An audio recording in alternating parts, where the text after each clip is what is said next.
But just to mention I'm a saving name in the name of Jesus. You know when I go for trying to make it what I used with all that stuff right here. As long as the Lord's in my life, I will have no fear. I will know I'm paying for these something. Tired of talking to him, knowing he fighting and cry about life. Be the one that gets sad on the one time. Trusting you on my waiting on the Lord. A hunting with the word that cuts like a sword, prosperous. And every tongue that rises against me in judgment, thou shalt condemn. You know, come in with the altitude and do a full workout with the chip. Out of shape. Pure heart. Let's go, Lester. Let's go, Lester. And I'm still going through it. Pain and the hurt, soaking up trouble like. So, we can barely.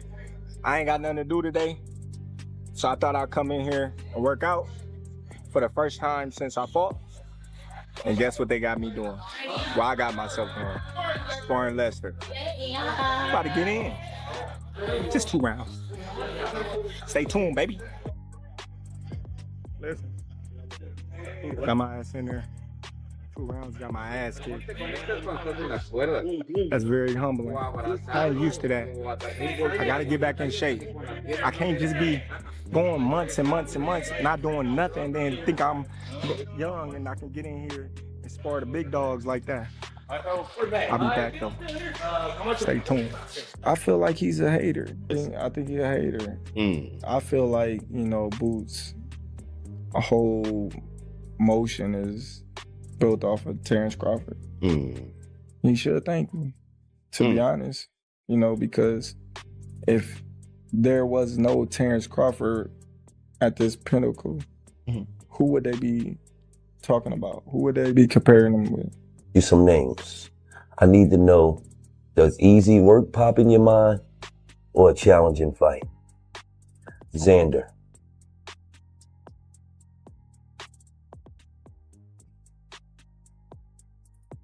Easy work. Charlo. Easy work. Fedor. Easy work. Errol Spence. Easy work.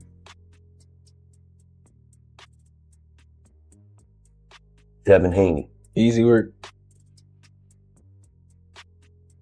Terence Bud Crawford. Easy work. You know, and it's our people. It's the urban community that does it. Oh, boost this, boost knock you out, boost. And then, you know, the people that, you know, support me, they, man, Bud of this, Bud of that. Then some fighters fight themselves getting caught up in that, you know, and then they asked about it. Oh, man, he easy work. I ain't easy work, you know, man. You know what I mean? At this moment, one question is dominating the boxing world. Could Terence Crawford really reverse his retirement and return to the ring for a massive showdown with Jaron Boots Ennis? 30 years. Would you retire? All right then. So there go your answer. So that's why I retired. I gave my all to boxing, but I'm not going to give my health to boxing. If I was to come back, who would I fight? I'm asking you. So say it's a good question. All right, so there you go. There you go. I have nobody to fight. I have nothing to accomplish. So now I'm just coming back for the sport and just money. That's what. What's the first sport now that you're done with boxing that you get into in retirement? What's the first sport? Because you're athletic dude. You're always doing something. What do you get into? Me personally. Nearly a year ago, boxing fans were caught off guard when Terence Crawford announced that his fighting days were over. After producing a huge victory against Canelo Alvarez, Bud decided there was nothing left for him to prove and walked away from the sport. He finished his career as a 5-division champion and an undisputed champion in 3 different weight classes. Now 38, the Omaha star has stayed involved in boxing from outside the ropes. He has helped mentor Shakur Stevenson, appeared at major events such as Errol Spence Jr. vs. Tim Tszyu in Australia, and continued traveling around the world to support and promote the sport. In a lounge chair, we found ourselves at Cocoa Beach for something a little more my speed, a boxing event.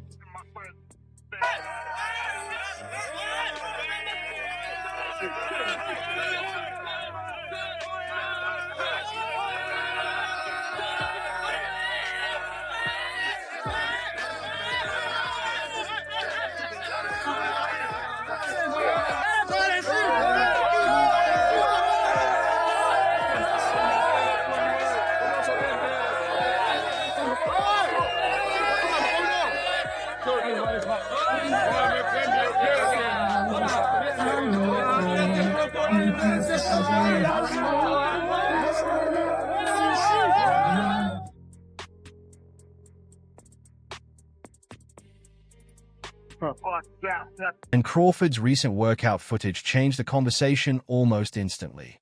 Seeing Bud back in the gym, combined with his comments hinting that a return might still be possible, created a huge reaction across boxing.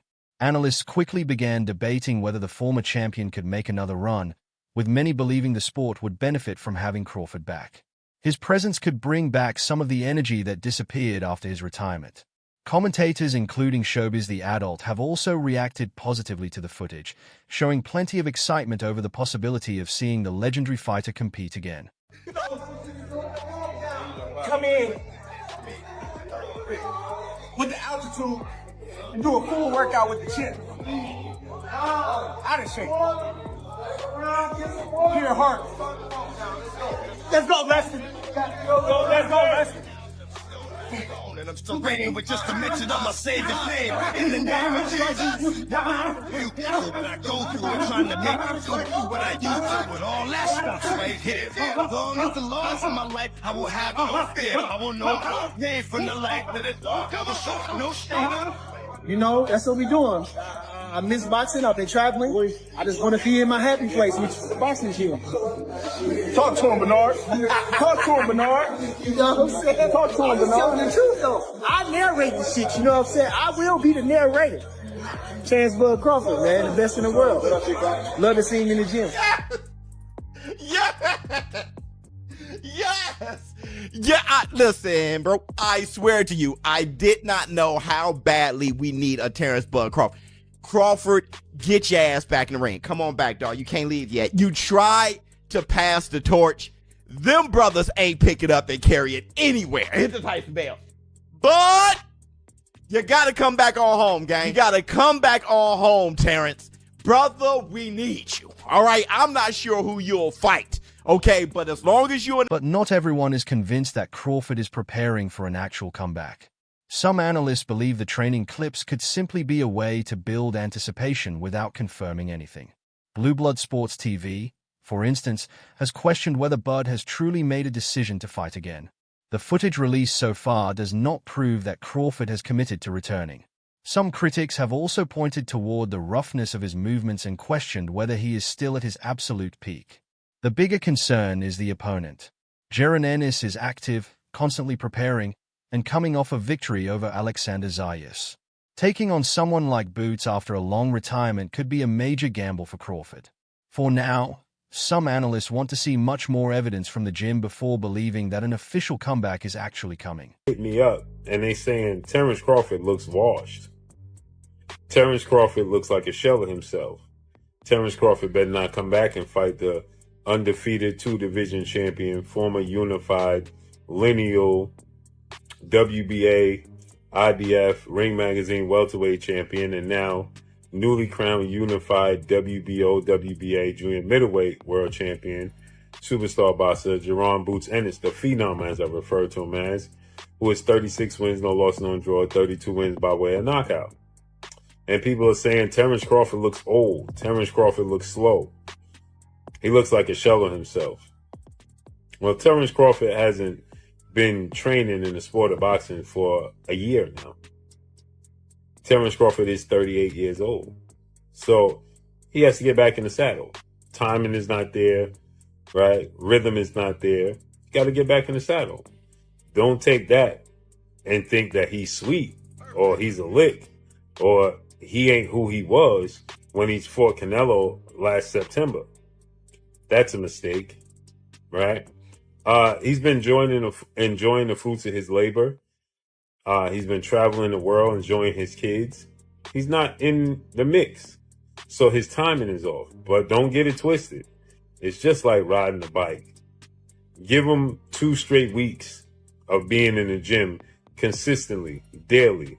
And suddenly, a new footage will surface and people will be raving how he looks back to his old self and they want to see. Crawford has consistently stated that he does not plan on coming out of retirement for another fight. Yet fans refuse to completely abandon the idea. And there is one major reason for that.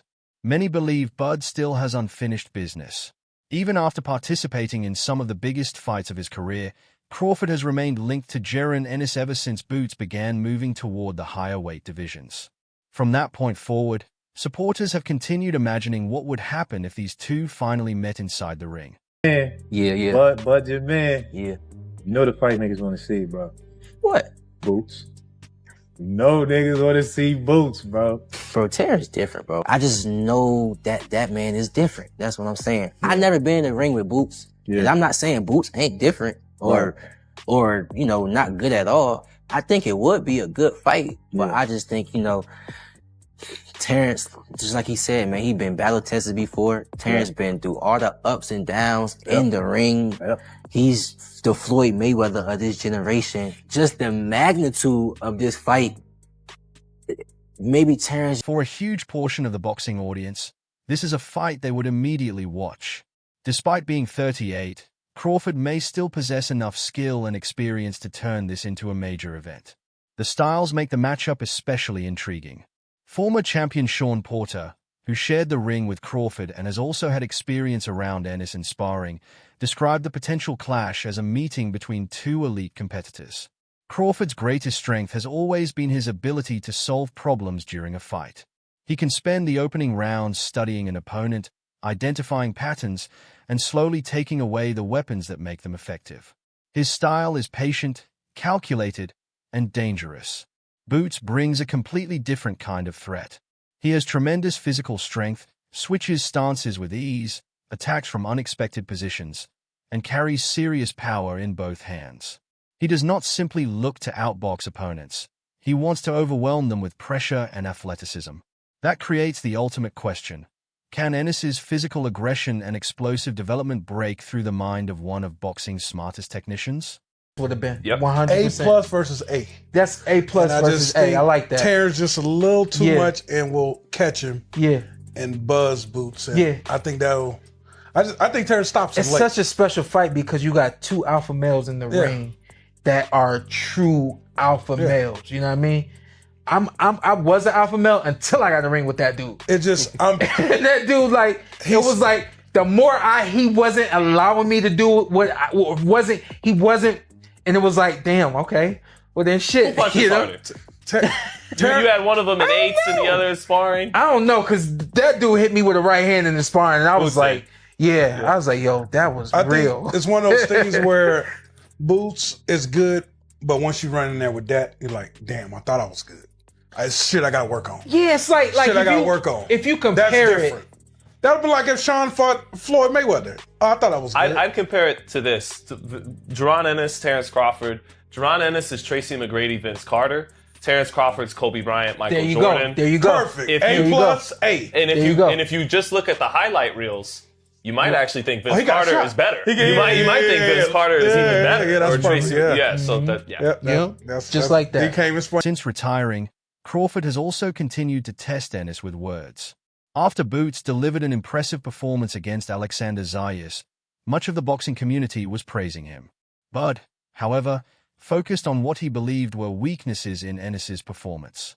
Crawford pointed specifically to moments in the third and fourth rounds when Boots appeared to lose concentration, stayed in punching range too long, failed to move his head enough, and took several clean shots that appeared to affect his balance. While most viewers focused on the excitement of the exchange, Crawford saw an opportunity that an elite counterpuncher could potentially exploit. He later went online and argued that the hype surrounding Boots had become excessive, suggesting that a world-class counterpuncher would have made him pay for those mistakes. Overhyping this victory, you know, in a sense where nobody picked Xander to win.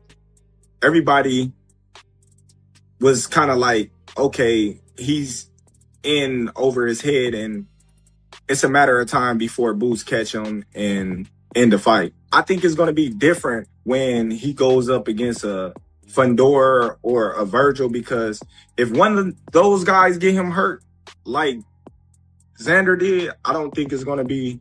Crawford did not stop there. He continued keeping the rivalry alive by talking about how he believed he could take advantage of weaknesses in Ennis's game. During a podcast appearance alongside Shawn Porter and Sean Zittel, Bud compared his abilities with Boots and made his confidence very clear. Crawford suggested that stylistically and technically he believed he had what it takes to defeat the newly crowned super welterweight champion. They would say, oh, well, he only fought Xander, or they'll come up with some type of excuse, you know, but to credit Boots, like, he's a tremendous talent and he's no walk in the park for no one, you know, so he's a threat to anyone that he stepped foot in the ring with, you know. He got tremendous speed. He got great power, defense, reflexes, all that, you know. But the only thing that I can say is I'm 10 steps ahead of him. Like, I'm 10 steps ahead of him in smarts. And I think, you know, that's where he'd get in trouble with, you know, coming straight forward, you know, trying to box me or trying to, you know, think shot for shot. I just, you know, compare myself, you know, with a lot of great fighters, and I can see the holes in his game, and I can see the openings and the opportunities that I'll have because A, I feel like I punch harder than Xander. B, I'm way sharper than Xander. C, I'm way faster than Xander. So the shots that Xander was hitting him with and the shots that Xander couldn't capitalize because his speed wasn't there, I will be able to capitalize. And when I capitalize, everybody know I'm probably one of the best counterpunchers, you know, there ever was. So, you know. Yes. Even though Crawford has officially stepped away from boxing, he has continued to stay involved in the conversation surrounding Ennis. Most retired fighters eventually leave old rivalries behind, but Bud has continued to discuss Boots and his performances. Ennis, on the other hand, appears far less interested. During his interview with Ariel Helwani, Boots was repeatedly asked about Crawford's comments and criticism, and quickly dismissed the subject, pointing out that Bud is already retired and saying he has no desire to chase that fight. His attention is focused elsewhere. Boots wants to continue climbing toward undisputed status at 154 pounds. He understands that a Crawford fight could produce enormous money, but his bigger goal is to collect the division's championships and establish himself as one of boxing's biggest stars. Terence Crawford tweets, I'm going to keep my comments to myself, but y'all get it, I hope. What did you make of that? I ain't worrying about what nobody got going on. That kind of stuff don't bother me. I be locked in on what's in front of me and these other champions, and I'm like I said, I'm here to take over this division, this sport, this game mine. But it does seem like there's something there. I can't lie. He also said he was 10 steps ahead of you. There seems to be some friction there. I know it's something that dates back. Are you surprised to see this after a win of that caliber? No, I don't even care. None of that stuff don't bother me. But it would be a massive fight, right? I feel like he's going to come back at some point, and I think that you could be the guy to bring him back. That's a big money fight for you. We'll see. As of right now, he retired. So he what do you say? He said he joined his retirement, right? So yeah, that's probably the biggest money fight for you, right? You could say that probably, but there's other big fights out here for sure too, though. So, do you consider him a hater? I don't consider him anything. I don't even care. Like I hear people just keep asking me questions about it. I don't even pay him no mind. I don't pay none of these people no mind. Don't ask me no questions about him. For real. That's how I feel. I understand. It's just new stuff. You know, when that's being tweeted like seconds after the fight, it's hard not to ask you about it. You understand, right? No, for sure. But I don't be caring. Most recently, Boots was asked about Crawford again during an appearance on the Pivot podcast. His position had not changed. He showed little interest in actively pursuing the matchup, explaining that his priority is taking control of the division and building his reputation as boxing's next major superstar. However, he did leave one door open. If Crawford chooses to come out of retirement, Boots said he would be willing to fight him and believes he has the ability to win. Until Bud actually makes that decision, though, Ennis has no reason to chase him or spend time pushing for the fight. For now, his attention remains firmly on the championship opportunities directly in front of him.